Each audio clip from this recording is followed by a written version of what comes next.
including my mentor, a fellow named Victor Osterwitzky, who was a terrific guy. He was a famous reporter. He was storied in his life. He grew up as a kid in Nazi Germany, Nazi-occupied Poland, Polish. But the hair-raising stories he told, and his father, who had been a colonel in the Polish army fighting with the British, he told incredible stories. These were people of some great accomplishment. Think of, I came down, Hugh Carey was governor for 2 years, but there had been Republican governors, really one, Nelson Rockefeller, for 15 years, or Malcolm Wilson for 1.5 years or so. But Nelson Rockefeller was an internationally known figure. And before him was Averell Harriman. Averell Harriman was the U.S. ambassador to England for a while during World War II. And then the ambassador to Moscow during World War II. Then he was involved with Winston Churchill's daughter. He was a billion, today he would be a billionaire. He was probably worth $100 million back then. And before Averell Harriman, Tom Dewey, people around the country, when Tom Dewey was the U.S. DA in Manhattan, I think he was U.S. Attorney, would come on the screen during newsreels. There were reports that people would stand up in the theaters and applaud him. He was famous for his fight against the mobs, various mobs. And before him, of course, Herbert Lehman and Franklin Roosevelt.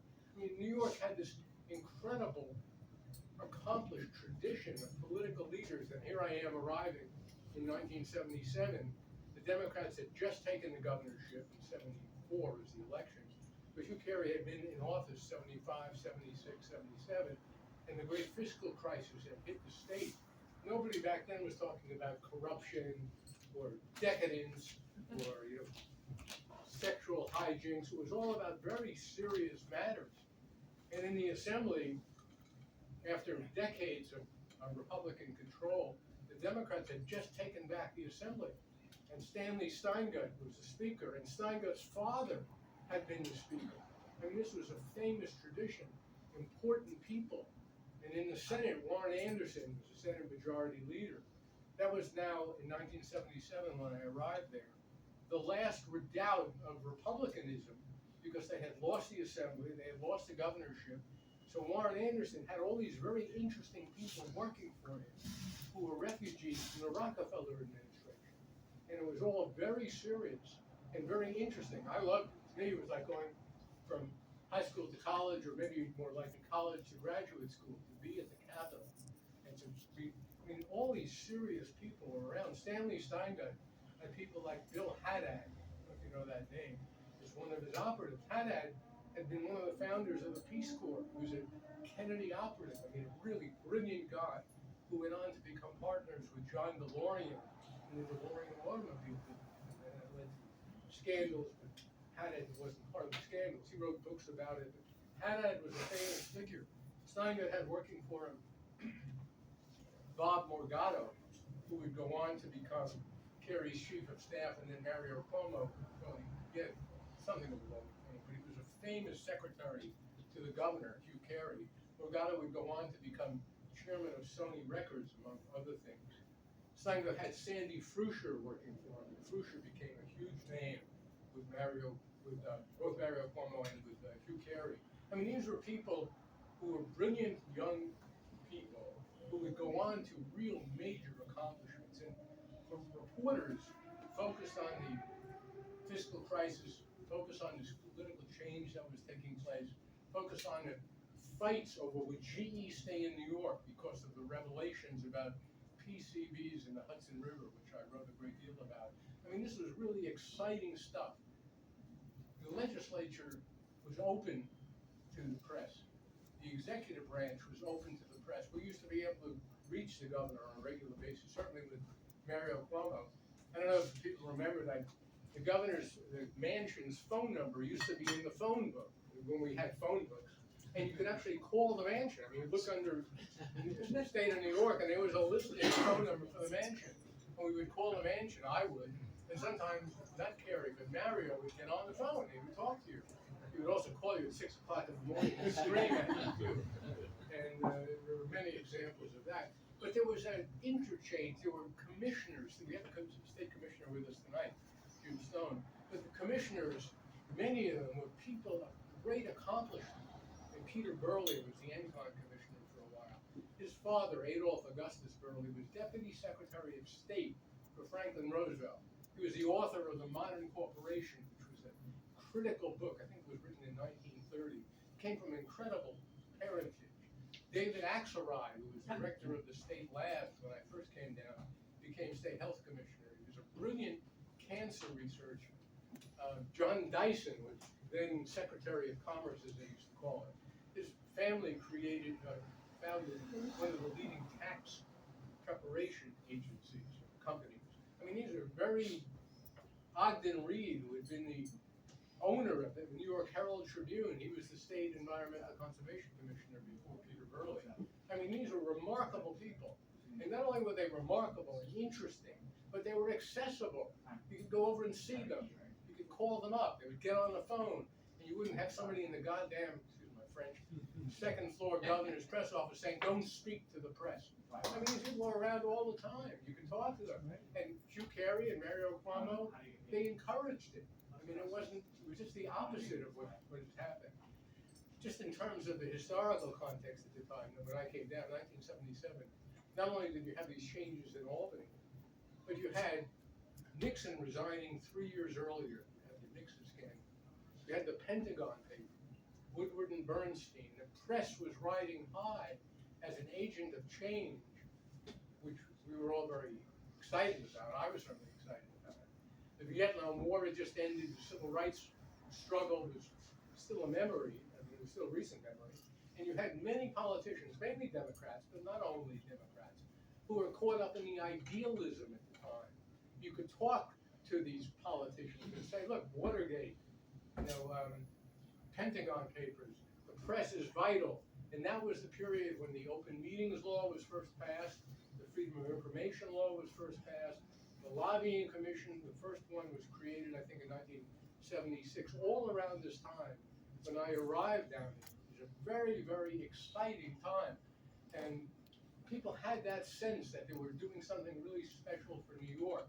The fiscal crisis, which certainly Comptroller Napoli knows a good deal about, was a very serious national and international story that could have led to a new bankruptcy in New York. And you had this phenomenon of the labor unions and the business community working together, working it out.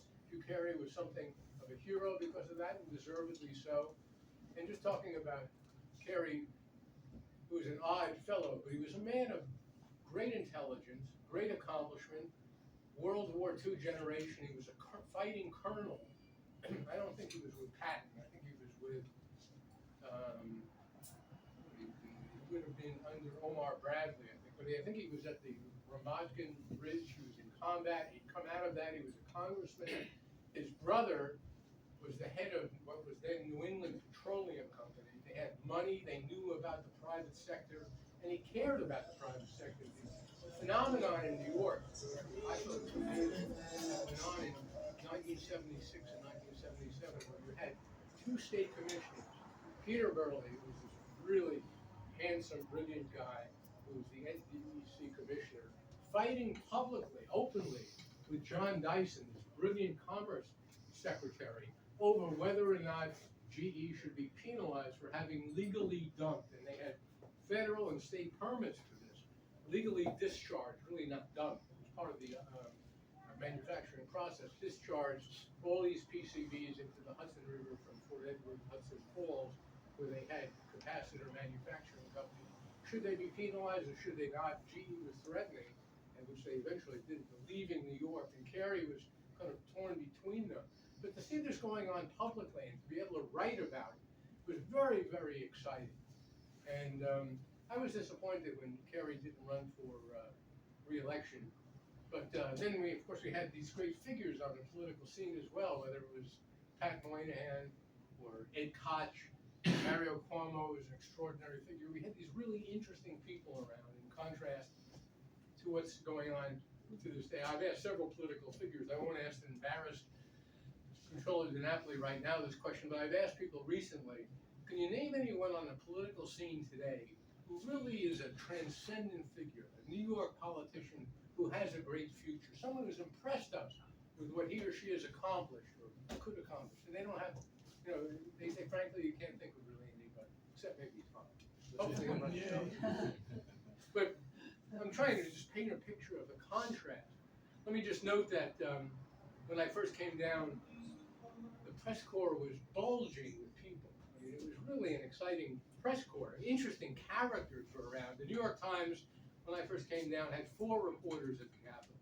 Richie Mislin was the bureau chief, I think at the time, or he would soon be the bureau chief. He went on to great things at the New York Times. He was the Mexico City bureau chief. I think he's deputy editor now. The Daily News had 4 people at the Capitol, and their bureau chief was a guy named Tom Poster. I don't know if anybody remembers Tom Poster. But he was most famous for making up quotes from politicians and then telling them, well, that's what you should have said. I mean, I was struck by that. You're supposed to quote them accurately, and this guy would actually brag about doing that. I mean, that's the kind of world it was. They had real card games going on upstairs at the LCA. I played in some of them, but these were the old timers. Jerry Allen, I don't know if people remember Jerry Allen, who was from the Buffalo News. They had that pool table that may still be up there. I hope it is. I used to play a lot of. I was pretty good at pool. I came from the Bronx, but I used to make some money playing pool up there. But I mean, and the card games would go until midnight, 1, 2 in the morning. They were drinking, smoking. I mean, it looked like something out of the front page. It was very, very colorful. And at the New York Post, where I eventually wound up, when I first came down, Josh Friedman was the bureau chief. He went on to the Philadelphia Inquirer and won a Pulitzer Prize. I think he may live in Rensselaerville. Last I knew, he was living in Rensselaerville. Very impressive guy. Just looking at some other names. Oh, following Josh Friedman at the New York Post, some may remember Arthur Greenspan, who was sort of a Falstaffian character, a big guy, and he wasn't a great reporter, but he was an interesting character. And Governor Hugh Carey, when he would see Arthur Greenspan say at a press conference, he'd say, "Arthur, take a couple of seats and sit down." We couldn't get away with that today, because Carey had other comments, even more, I think, dangerous today if he was around to make them, that I won't quote right now. As I said, this was considered a premier political beat. My paper, the Albany Times-Union, when I first came down, had 3 reporters. Mal Provost was one, Joe Peachy had been there, and I mentioned Victor Ostowitzki. There are also these interesting characters around that I'm sure Lisa remembers and Bob may remember. Charlie Torch, Charlie the Torch. He'd wander around the Capitol bragging about various things. He was a sort of semi-discredited lawyer, a wonderful character that people would make fun of, but he was friendly with Holly Noonan and with Mayor Corning, who were both around at the time, and that gave him creds. Also, Van Barr was around. Van Barr was a character, sad character, apparently had a drinking problem. He had been a Times-Union reporter, had been a World War II bomber navigator, but he had fallen into hard times. He was drinking a lot, and he was living upstairs in the LCA press room. And I refer to him, and some others do too, as the Phantom of the Capitol. So he'd be up there, 24 hours a day, drinking, smoking, panhandling, in one case, stealing some money from people. But I mean, he was one of the many characters who were around. We used to have characters around. I think there's much less so today. The Capitol was abuzz with substantive issues. As I noted, they used to have all kinds of briefings for the press. We were welcome to be there. The governors used to pride themselves, Cuomo and Carey and Cuomo, at holding budget schools for the reporters. And they would present their budgets to the press themselves, the governors would, and they would be prepared to answer detailed questions of some considerable complexity. And I learned a great deal. Cash accounting versus GAAP accounting and all kinds of related stuff that EJ is an expert on. But I mean, we would look forward to these things. They'd go on for 2 hours. It all changed when George Pataki became governor. I mean, Pataki, after we had Hugh Carey and Mario Cuomo living at the Capitol, all their people in Albany, with Albany being the center of activity in the state, it all changed with George Pataki, who was the laziest, least interested in public affairs, grifting governor I had ever encountered. And I remember Greg Birnbaum, a very skilled, great reporter who worked with me, worked for me, and I went down for the first interview. We had the first interview with Pataki, took over. The defeated Mario Cuomo, national story, great story. The New York Post editorially was very strongly behind Pataki, very much against Mario Cuomo. And so Pataki and his people were very favorably inclined towards us at the Post. So we have this first interview with George Pataki, and who's sitting with him, of course, Xenia Muka. Is, for those who know about her, kind of infamous press secretary who went on to make a fortune and apparently be quite accomplished as for 20 years maybe, chief spokeswoman, director of communications for the Disney Corporation. And she still may be there, although I'm not sure. But anyway, we have the first interview. It may be January 1st or January 2nd, 1995. And we sit down and we're asking some questions. I asked Pataki a question, and totally shocked to me, he looks at Xenia, who's with him, just the two of them, and says, this is the governor of the state of New York. He says, Xenia, can I answer that question? I said to myself, I mean, I've just dealt with Mario Cuomo for 12 years, and you carried it for like 10 years. The idea that a governor would have to ask a press secretary, can you answer a question? I mean, it was astounding to me. Now, it may have been an act, they may have rehearsed that, but still, it said to me that we're dealing with a completely different animal here than we've been dealing with as governor for the last 20 years or so in New York. And that was the case. And with George Pataki, it became increasingly difficult to get any information out of the second floor. And as the governor's office came down. And this was a time when the internet was starting to come in. When I first came down, there was no internet, and that made a huge difference. You couldn't have a press secretary say, you know, send me the questions, email me the questions so we can email you a canned answer. But starting with Pataki, the press secretaries at all the state agencies, and we had these vital state agencies, which, just as an aside, in my view, are not functioning now at all as government agencies. They're just extensions of a political operation. They don't take their constitutional and statutory roles seriously. But under Pataki, that all started to change. He started putting these mediocrities in as state commissioners, with some notable exceptions. One of them is with us. I'm not disagreeing with anything. Yeah, okay, right. And by the way, some of the Pataki people, who I still know, they would agree also. They knew there was a difference between this Westchester crowd that came up from Pataki's very small operation in Westchester, which was quasi-corrupt, and a difference between the professional management that had been there before, and while there may have been some minor corruption, there wasn't really serious corruption. But under Pataki... Fred, can I just say, you have one of his appointees as commissioner, and his first press secretary, also not disagree. Thank you, Bob. I'm sorry, I had forgotten that. You sold out that early? Guy took the money and ran. Sorry.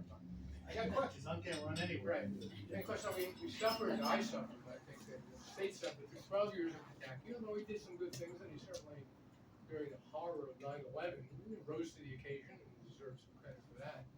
But then, you know, think of what followed. I mean, I talked about Kerry and Cuomo being the successors to the likes of Nelson Rockefeller and Abraham Hamilton and Tom Dewey. And we have Pataki for 12 years of mediocrity. And then we get Elliot Spitzer, and you know, look what happened with Spitzer and spying on Joe Bruno and the nastiness of the guy. Tom Dinapoli knows a good deal about that. Then we get poor David Patterson, who I had lunch with yesterday, and I mentioned that. But he was a lovely guy. He never wanted to be governor. He wanted to be a U.S. senator if he could be anything. And he's got the problems that he had. And then he had Andrew Cuomo, for those who don't know it, putting a knife in his back. It wasn't me, it was Cuomo and Cuomo's operative, Larry Schwartz. I mean, Patterson foolishly makes this guy, Larry Schwartz, who those who were around for a while know a lot about, his secretary, which is chief of staff to the governor. And the guy's like a double agent for Andrew Cuomo, who wants to be governor. So they kill off David, or they contribute to killing off David Patterson. He did enough to kill himself off too. He made some big mistakes.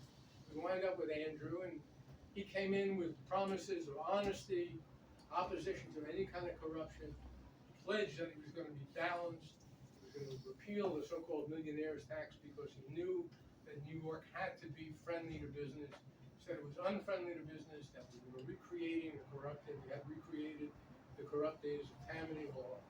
And look what happened to Andrew Cuomo. mean, sexual allegations, very serious, but I think what he did with nursing homes and dumping the elderly out of hospitals into them is a scandal that hasn't fully been exposed yet. And then he lied about various things. Some may remember, he said when he first came in, that the repeal of the millionaire's tax, which many of you may not know about, but it was very important symbolically, is a tax that was running out on those earning $1 million or more a year or something like that. He said that to him, repealing this or allowing the millionaire's tax to expire was the equivalent of his father's opposition to the death penalty. And those of us like myself who had covered Mario Cuomo knew what that meant. I mean, the death penalty was very popular in New York, and certainly at one time. Mario took a lot of heat for opposing it, but I mean, he felt it was a moral stance. I mean, it was a very serious matter for Mario Cuomo. For Andrew to analogize this millionaire's tax to what his father believed in, and then to abandon it in the wake of what was called the Occupy Wall Street movement in late 2011, was such a fundamental betrayal of something he said was so vital to him. And it led me to conclude, he was at that time trying to get me to write a biography of him, led me to conclude that you had to be very wary of this guy. And then he must have said to me, and I know to other people, 50, 60 times, we're going to do fracking in the southern tier. I realize how vital it is. It's difficult for me politically, but we're going to do it in a way that even Bobby Kennedy, my former brother-in-law, is going to approve of because he's Mr. Environmentalist.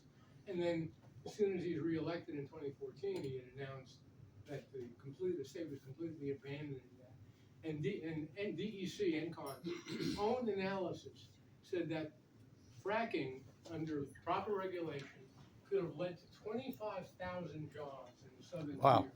If anyone's been in the southern tier, you drive around the area, many places are like ghost towns, you see abandoned farms.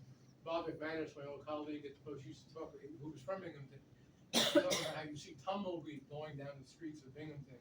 I don't know if it's still that way, but that's outside of the Bronx. That's one of the poorest areas of the state. This could have revitalized New York, provided that part of New York, the southern tier, provided huge tax revenues to the state, and Andrew threw that overboard as well. But just to wrap up,